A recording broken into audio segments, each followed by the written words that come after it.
অবাক হয়ে গেছি, বাংলাদেশের এক পীর সাহেব হিন্দুদের মন্দির করতে 7.5 লাখ টাকা দিয়েছে। হিন্দুর মেয়ে বিয়ে হয় না, বিয়ের ব্যবস্থা করে দিবে, ঘর নাই ঘর দিবে। কিন্তু কোন মুসলিম, কোন কাফের, মুশরিক, বেঈমানদের ধর্মীয় কাজে সহযোগিতা তো দূরে থাক, ন্যূনতম সমর্থন দিতে পারে না। ঈমান নষ্ট হয়ে যাবে। সেই পীর সাহেবকে বলবো, আপনি মন্দির বানাতে টাকা দিলেন কেন? আপনি হিন্দুদের ঘর বানায় দিতেন। নির্বাচন ঠিকঠাক মতো হবে কিনা তাও আমরা জানি না, ওইটা আল্লাহ তাআলাই ভালো জানেন। কারণ দেশি বিদেশি চক্রগুলো বাংলাদেশের পরিস্থিতিকে সিভিল ওয়ার, গৃহযুদ্ধের দিকে নিয়ে যাবার চেষ্টা করছে। আমরা যদি ঐক্যবদ্ধ না হতে পারি, আমরা কিন্তু শুধু দেশ হারাবো না, জাতিসত্তাও আমাদের বিলীন হয়ে যাবে। 54 লাখ টাকার চা বিস্কুট খাইছো 9 মাসের মিটিং এ, কিছুই তো করতে পারলা না। কোন সংস্কার লাগবে না, শুধু একটা সংস্কার করো, সংবিধানের উপরে লিখে দাও বাংলাদেশের সংবিধানের মূল উৎস হবে আল কোরআন এবং সুন্নাহ। আর কোন সংস্কার লাগবে না।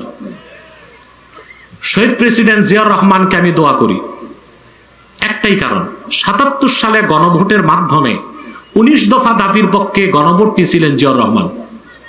তারপর তিনি সংবিধান সংশোধন করে একটা কথা লিখে দিয়েছেন, রাষ্ট্রের মূল নীতি হবে মহান আল্লাহর প্রতি আস্থা ও বিশ্বাস।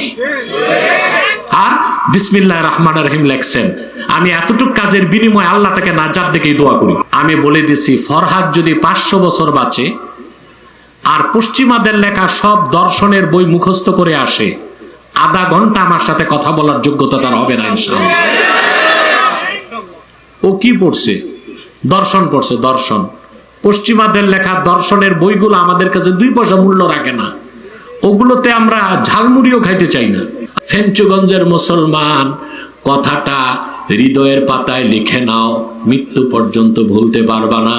আল্লাহর হাবিব বললেন, শোনো সাহাবীরা, লাউ আসবাহা ফিকুম মুসা আলাইহিস সালাম সুম্মাত্তাবাতুমুহু ওয়া তারাকতুমুনি লাদালালতুম। যদি তোমাদের মাঝে এখনো মুসা বেঁচে থাকতো আর তোমরা যদি আমার অনুসরণ না করে মুসার অনুসরণ করতা, তোমরা সব পথভ্রষ্ট হয়ে যেতা।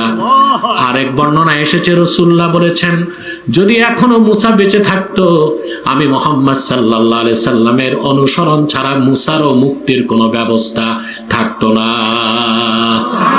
আল্লাহ রাসূল সাল্লাল্লাহু আলাইহি সাল্লামের সামান্যতম বিরোধিতাকারী মুসলমান হতে পারে না, কাফের হয়ে যায়।